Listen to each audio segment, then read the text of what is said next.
Hello and welcome you over timesofIndia.com. I am Akash Dasgupta. Now, it's not very often really that Test cricket manages to produce a nail-biting finish, but when it does happen, boy, does it feel good. Now, an example of this was witnessed in the first New Zealand versus Sri Lanka Test match, which was played in Christchurch and finished recently on Monday, the 13th of March. It was a match which the Kiwis won off the very last ball of day 5, and that too with the light fading. New Zealand were chasing a target of 285 and the equation had boiled down to 8 needed of the last over with 3 wickets in hand. Matt Henry was run out of the third delivery of the over and that brought in the birthday boy Neil Wagner, New Zealand's premier left-arm pacer. Now in the end, the Kiwis needed 1 run of 1 ball and though Kane Williamson, who scored a magnificent century, missed a pull shot of a bouncer bowled by Asita Fernando, he and Wagner scampered for the bye and made their ground to complete a thrilling win for the Black Caps. But in the middle of all of this, did you know that Neil Wagner was nursing 2 big injuries? One, a hamstring injury, and the other, what is being called a bulging disc in his back. Despite all of this, Wagner came out to bat, and not just that, when it was required for him to run full tilt, he did just that. He ran at full speed or as best as he could to scamper for that last ball by, which gave New Zealand that narrow 2-wicket win against Sri Lanka. Not surprisingly, Wagner is being hailed as a true cricketing hero on social media. One cricket fan wrote on Twitter, Neil Wagner sprinted 20 meters and dived full length with a torn hamstring and a bulging disc in his back, aged 37. He won that test for New Zealand. Should never buy a beer again.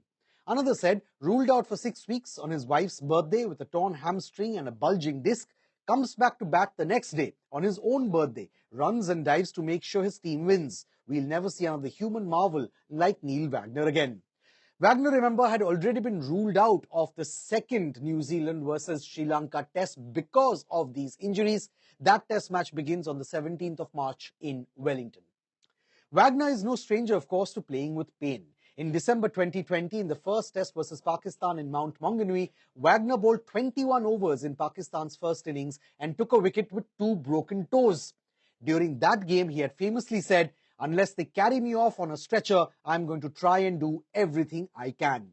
Incredibly, the Christchurch test was the second straight test match that New Zealand won off the very last ball of the match. In the last test that they played just before the Christchurch test, they managed to beat England by just 1 solitary run, thereby becoming only the second team after the West Indies in Test cricket history to win a match by just 1 run, and also becoming just the 4th team overall in Test cricket history to win a match after being asked to follow on. That's what they had to do in that match against England. What this narrow win for New Zealand also meant, apart from the fact that they now have a 1-0 lead in the 2-test series, is that India have qualified for the World Test Championship final. The Lankans needed to beat New Zealand 2-0 in this ongoing series to pip Rohit Sharma and company, but now the World Test Championship final for the 2021-23 cycle will be played at the Oval in London starting the 7th of June between Australia and India. Remember, India had made the final of the last World Test Championship cycle as well, which was 2019 to 2021, but they had lost that match by 8 wickets. And who had they lost to? New Zealand.